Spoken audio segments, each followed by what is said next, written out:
Boa tarde, meu nome é Débora, sou estudante da Uninter. Vou apresentar para vocês hoje o meu trabalho de estágio supervisionado, modelo extensão, na área de geografia. A gente vai falar um pouquinho sobre os biomas brasileiros. O Brasil, ele é um país mais complexo, um dos países mais complexos quanto às paisagens, sistemas ecológicos, por causa da sua grande extensão, né? Então, no Brasil, existem 6 tipos de biomas e nós vamos falar um pouquinho de cada bioma. Nós temos o bioma Amazônia, bioma Mata Atlântica, o bioma Pantanal, o bioma Cerrado, o bioma Pampa e o bioma Caatinga. A gente vai começar falando um pouquinho sobre o bioma Amazônia, que é um bioma extenso, é o maior, né? O maior dos biomas. Ele faz parte do território nacional 49,5% de extensão, ou seja, é um bioma enorme, né? O bioma Amazônia, ele abrange uma reserva grande, biológica, de fauna, flora, né? E vários estados, como eu falei agora, né? Ele impressiona com mais de 30 mil espécies de plantas e a sua fauna corresponde a 20% de todas as espécies do globo terrestre. É muita coisa, né? Cerca de 2 milhões de animais. A floresta, né, da Amazônia, ela é densa, se destaca por árvores grandes e perenes, porte alto, é autossustentável, possui um sistema que se mantém com seus próprios nutrientes, e por isso que ela é autossustentável, entendeu? É um ciclo permanente dessa forma. Ela está localizada próximo à linha do Equador, apresenta um clima equatorial, marcada por elevadas temperaturas e umidade. Então, a temperatura lá é muito quente e chuvoso, por isso que lá é úmido, né? A umidade do ar é alta. As temperaturas médias anuais é de 22 graus a 28. A umidade do ar pode ultrapassar até 80%. Outra característica, né, desse bioma é o elevado índice pluviométrico, que foi o que eu falei aqui, né? Porque que a umidade é alta. Muita chuva. Varia de 1.400 a 3.500 milímetros por ano de chuva, né? E ao contrário do que apresenta, né, a exuberante paisagem da Amazônia, da floresta amazônica, ela é considerada pobre. A gente pensa assim, nossa, que riquíssima, mas ainda não é, porque ela é coberta apenas por uma fina camada de nutrientes. Nós vamos falar agora, né? Basicamente, esse é o bioma Amazônia. O bioma Mata Atlântica, ele ocupa aproximadamente 13% do território brasileiro. Ele é localizado numa região litorânea,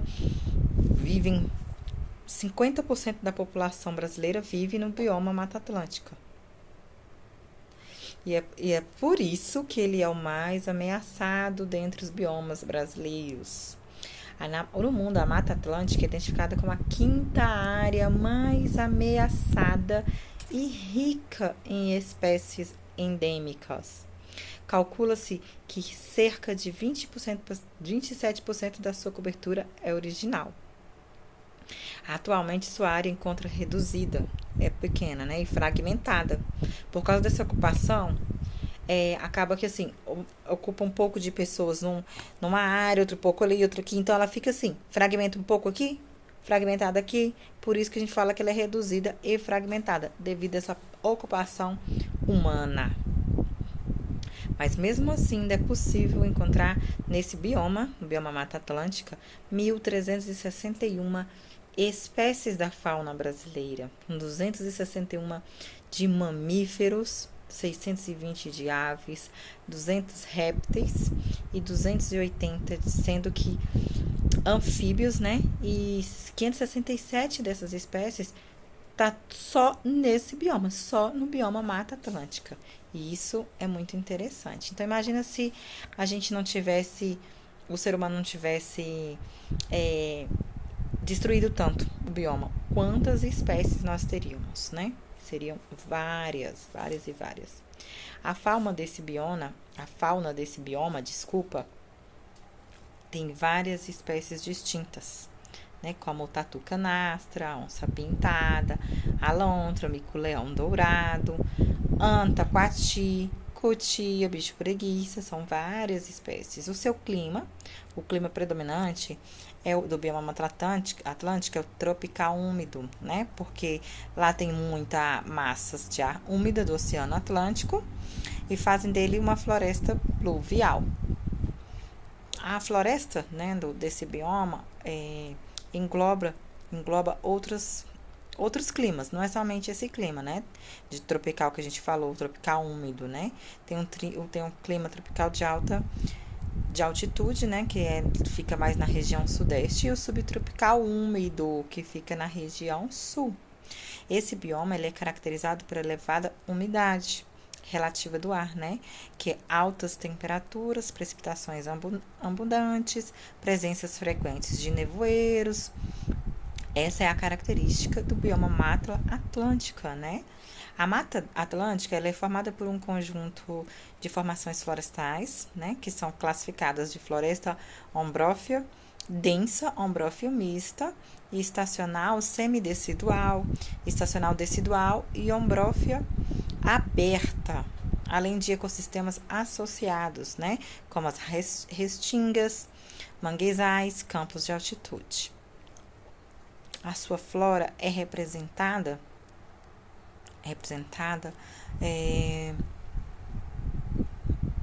por peroba, ipê, desculpa, gente, eu tô um pouco nervosa, quaresmeira, cedro, jequitibá. Existem grandes árvores, como já falado, né, que compõem a sua vegetação, geram muita sombra, umidade para essa região, que também é chamada de mata ciliar, florestas, entendeu? A gente fala assim ciliar porque assim como os cílios dos nossos olhos, protege todos os rios, lagos e nascentes, entendeu? Eles cobrem e protegem o solo, deixando ele fofo, e assim ele permite, né, que funcione como uma esponja que absorve as águas das chuvas. Então fica um solo mais fértil, solo mais fértil. O bioma cerrado, né? O bioma cerrado ele é o segundo maior bioma da América do Sul, cerca de 22% de extensão do território nacional, gente. Do ponto de biodiversidade biológica, o Cerrado brasileiro é reconhecido como savana. Ele é a savana mais rica do mundo, abrigando 11.267 espécies de plantas nativas catalogadas. Muito interessante, né? Ele é caracterizado especialmente pelo esse bioma savana, que também por ser uma floresta estacional, né, estacional e campo, vegetação de cerrado, é representado pelas figuras de árvores, troncos tortuosos, arbustos, gramíneas, né, a gente vê muito isso, né, quando a gente estuda lá, assim, o cerradinho.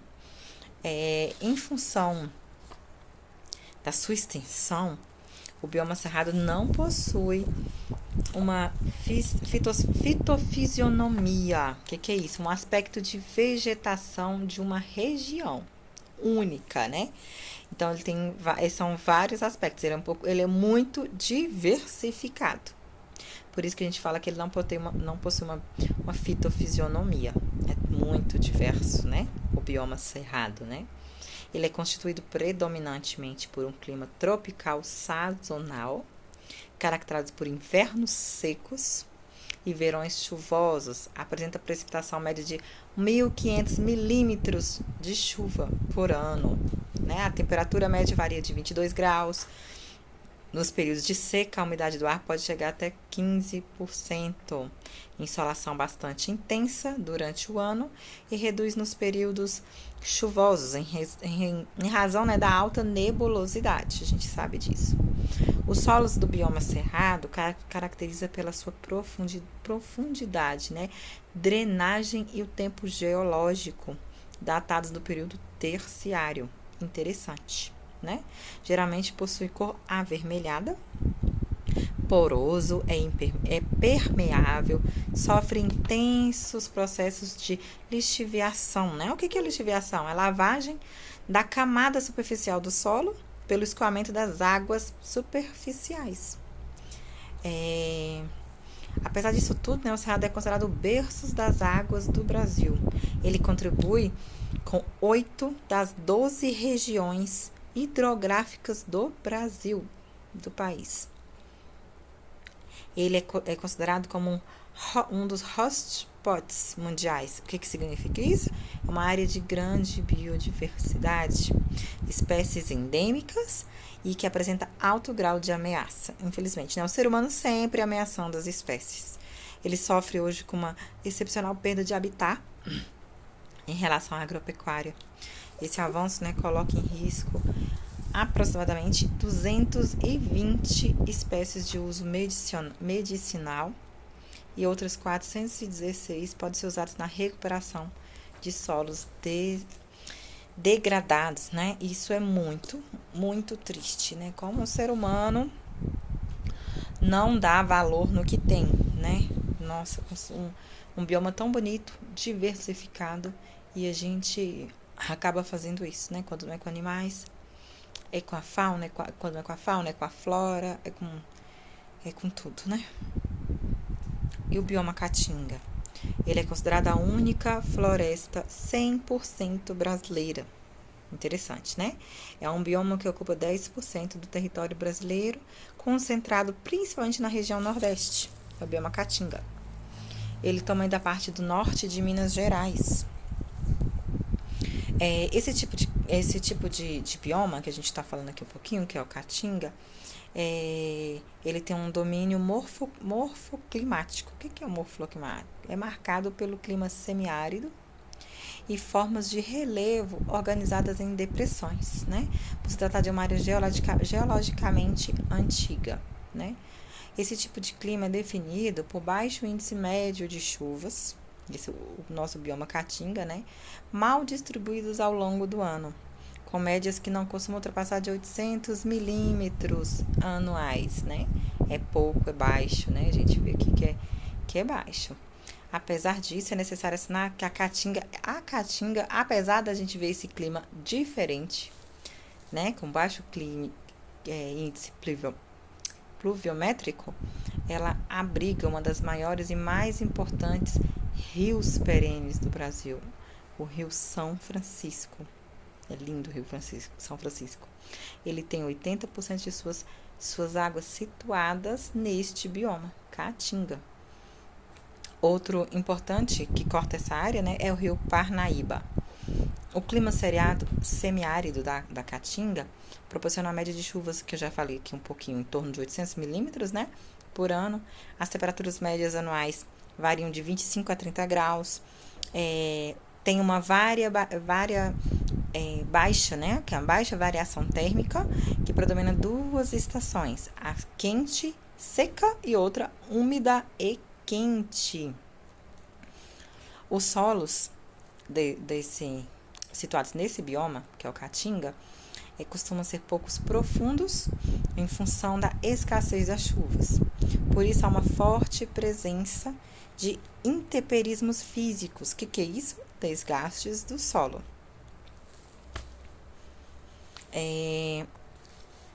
Deixa eu ver se fala mais alguma coisa sobre esse bioma. É apresentado pela presença de plantas xerófilas, né? Que é uma vez o que é essas plantas xerófilas? É uma vegetação que se adapta à escassez de água, que é justamente o que a gente falou, que o que predomina, como é o clima desse bioma, quase não há água, né? Então, tem essas plantas xerófilas. A gente tem um exemplo da xique-xique, o mandacaru, que são exemplos desse tipo de plantas, né? Os animais deste bioma que a gente pode exemplificar aqui, né, que citar, as cobras e os lagartos, né? O relevo predominante da Caatinga são depressões, né? E que colaboram para a ausência de chuvas, né? Vamos ver outra coisa aqui.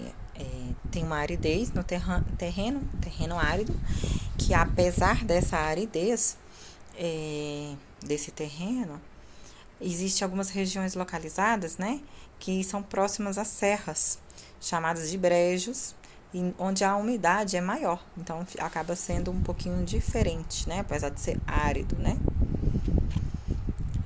Vamos ver aqui, Acho que do bioma Caatinga eu já falei bastante, né? E outra coisa, como eu falei tudo aqui sobre a ação do homem, o bioma Caatinga, ele sofre também com a ação do homem. Sofre bastante. E assim como os outros biomas, né? Os homens é responsável por dizimar mais da metade da sua formação original. E isso, o que acontece? Interfere no equilíbrio do ecossistema. O que acontece quando há essa interferência? Eleva o índice de desertificação dessa região, né? O bioma Pampa, ele é localizado ali na área do Rio Grande do Sul, né? Campos Sulinos, Campos do Sul, Campanha Gaúcha. É uma porção lá brasileira, lá nos Pampas sul-americanos. Se estende um pouquinho lá no território do Uruguai e da Argentina. Ele está concentrado, né, no Rio Grande do Sul, como eu falei, ocupa uma área de 176.496 quilômetros quadrados, representa 63% do território do estado e 2% do território brasileiro, né? Tem um hábito de monocultura e de pastagem, né, que contribui também para a degradação da paisagem do Pampa. De acordo com estimativas do IBAMA, de 2002, apenas 41,32% da vegetação nativa dos Pampas ainda persiste, né? Em 2008, essa percentagem aí caiu mais para 36,3%. O clima da região é temperado, tendendo a ser subtropical ao norte e semiárido na parte oeste. As temperaturas entre o inverno e o verão sofrem grandes variações e as 4 estações do ano são bem definidas. No verão, a temperatura varia média de 28 graus até 33 graus. Já no inverno, os termômetros costumam apresentar 12 graus e 19 graus durante o dia e 1 grau e 6 graus durante a noite. Na parte sul, na parte oeste dos Pampas, a temperatura pode chegar até menos 10 graus. E nessas situações correm geadas, possibilidade de neve. É muito, muito interessante o clima desse bioma dos Pampas, né? Na primavera e no outono, costuma ser mais ameno, né, o clima, marcado por uma imensa temporada de chuva. O índice de precipitação pluviométrica varia de 600 a 1.200 milímetros. Muito interessante. É considerado um patrimônio natural. O Pampa Gaúcho concentra boa parte do aquífero Guarani, o segundo maior aquífero do mundo. Estima-se que o reservatório tem quantidade de água suficiente para abastecer a população brasileira por 2.500 anos. Nossa, muito interessante. A vegetação das Pampas é majoritariamente composta por gramíneas e plantas rasteiras. Árvores e pequenos arbustos também podem ser encontrados nessa região, mas em pequeno número, não é igual o número dessas plantas rasteiras e essas gramíneas, né? A flora dos Pampas abraça cerca de 3.000 espécies de plantas, entre campos nativos, matas e afloramentos rochosos, né? Alguns exemplos dessas plantas é o Yandavaí, a palmeira anã, o capim-forquilha, são alguns exemplos de flora desse bioma, muito interessante. A fauna desse bioma, né, é bem diversificada em biodiversidade, é rica em biodiversidade, contém um número abundante de espécies, né? Existem vários veados, capivaras, pequenos roedores, tucutuco, né, que é um roedor que é dessa região, né? E segundo o Ministério do Meio Ambiente, a vegetação desse bioma Pampa, ela divide em estepe, savana estépica, floresta estacional semidecídua, floresta estacional decidual, formações pioneiras e floresta estacional. A região é formada por conjuntos que caracterizam o seu relevo, né? Que é o Planalto da Campanha, Depressão Central, Planalto Sul Rio-Grandense e Planície Costeira. Em sua maior parte, destaca-se o relevo de planícies, constituído de áreas de pastagens onde se desenvolvem grandes rebanhos pastoris. Esse foi o bioma Pampa. Agora a gente vai falar um pouquinho sobre o bioma Pantanal. Também conhecido como a maior planície alagada do mundo, o bioma Pantanal toma uma área de 250 mil quilômetros quadrados, estendendo-se pela Bolívia, Paraguai e Brasil. Aproximadamente 62% do bioma está inserido nos estados Mato Grosso e Mato Grosso do Sul, considerado o menor em extensão territorial brasileiro, né? Ele é localizado na parte central da bacia hidrográfica do Alto Paraguai, influenciado pelas cheias do Rio Paraguai e seus vários afluentes, que alagam essa região em determinadas épocas do ano, formando extensas áreas alagadiças. O Pantanal ele é caracterizado pela alternância entre períodos de muita chuva, que acontece de outubro a março, e longos períodos de seca, que é de abril a setembro. Interessante. E a gente tá vendo aqui que cada bioma tem uma característica diferente, né? Enquanto o Pampa tem ali todas as estações definidas, né? A gente tá vendo aqui como é o bioma Pantanal, né? O solo do bioma Pantanal é arenoso e argiloso, contribui para o alagamento da região, né? Contribui bastante isso. As primeiras chuvas são rapidamente absorvidas pelo solo, que acontece o quê? O umedecimento da terra. Várias espécies da fauna rebrotam e a planície se torna verde.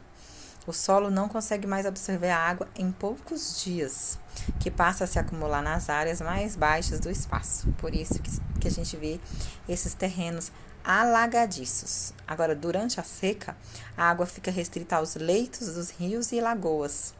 A fauna e a flora aproveitam a umidade retida no solo e utilizam essas águas depositadas nas reservas das áreas mais baixas, permanecendo prósperas durante todo período, né? Que é justamente quando está menor número de precipitação pluvial. Muito, muito interessante. O clima pantanal é predominantemente tropical continental, marcado pelas altas temperaturas e grande índice pluviométrico, com verão quente e chuvoso e inverno frio e seco. Ainda em relação ao clima, né, falando aqui em clima, ele possui temperatura média de 32 graus no verão, 21 graus no inverno. A umidade varia de acordo com os meses do ano, com precipitação anual em torno de 1.000 a 1.400 milímetros. Segundo pesquisas, o Pantanal possui aproximadamente 1.000 espécies de borboletas, 650 espécies de aves, 120 espécies de mamíferos, 200 espécies de peixes e 90 de répteis. A fauna desse ecossistema pantaneiro é destacada por tucano, a garça branca, a capivara, os carcarás, jacarés do papo amarelo e sucuris. Quanto à flora, é comum a presença de formação de vegetais como carandazal, formado pelas palmeiras carandá, buritizal, onde predominam os buritis, né? E o bioma mantém 86,77% da sua cobertura vegetal nativa. Nossa, que bom, né? Interessante. A maior parte de 11,54% do bioma alterado pela ação humana, né? Que é a ação do homem, ela é utilizada para a criação extensiva de gado, de pastos, né? Que é 10,92%, sendo que só 0,26% é usado para a lavoura. Outra característica interessante do bioma pantaneiro é que muitas espécies ameaçadas em outras regiões brasileiras persistem em populações avantajadas nessa região, como o tuiuiu, a ave símbolo do Pantanal. Isso é bastante interessante, né? E segundo a Embrapa, o Pantanal ele tem quase 2.000 espécies de plantas, que já foram identificados nesse bioma. Nossa, isso é muito interessante mesmo. Tem um potencial enorme, apresenta amplo potencial medicinal. E apesar dessa riqueza exuberante que a gente falou aqui, ele vem sendo bastante impactado pela ação humana, como todos os outros biomas que a gente comentou, né? As maiores ameaças desse bioma são o desmatamento e o manejo irregular de terras para agropecuária. A construção de hidrelétricas e o crescimento urbano, né, populacional também são responsáveis pela essa alteração e o desequilíbrio da biodiversidade do local. Biomas aquáticos, né? Além dos grandes biomas terrestres existentes no Brasil, a gente falou que os biomas terrestres, né? A gente tem os biomas aquáticos também, né? Que são classificados de acordo com o ecossistema da região. Os biomas aquáticos dos lagos, rios, mares e oceanos. As águas paradas são classificadas de lênticas e correntes e as correntes como lóticas. Os biomas lênticos. Os biomas lênticos são formados por lagos profundos e tem a maior área que lagoas. Vários fatores podem levar à formação dessas águas paradas, como um canal que se enche de água naturalmente, até a construção de uma região de água parada criada pelo próprio homem, né? Normalmente esses lagos e lagoas apresentam 3 regiões distintas. Uma região junto à margem, onde há grande incidência de luz, e a outra, né, que é a chegada da orla, né, que é chamada chegada de nutrientes. A parte central do lago, que é a água aberta, onde chega a luz, né, que a gente falou aqui, é chamada de zona liminética. E a zona profunda, que localiza abaixo dessa zona liminética, onde a luz não chega. Agora, os biomas lóticos são aqueles definidos pelo curso da água, rios e correntezas, que desde a nascente até a foz apresentam-se de formas muito diferentes. Na região inicial, as águas mais velozes e os leitos mais profundos.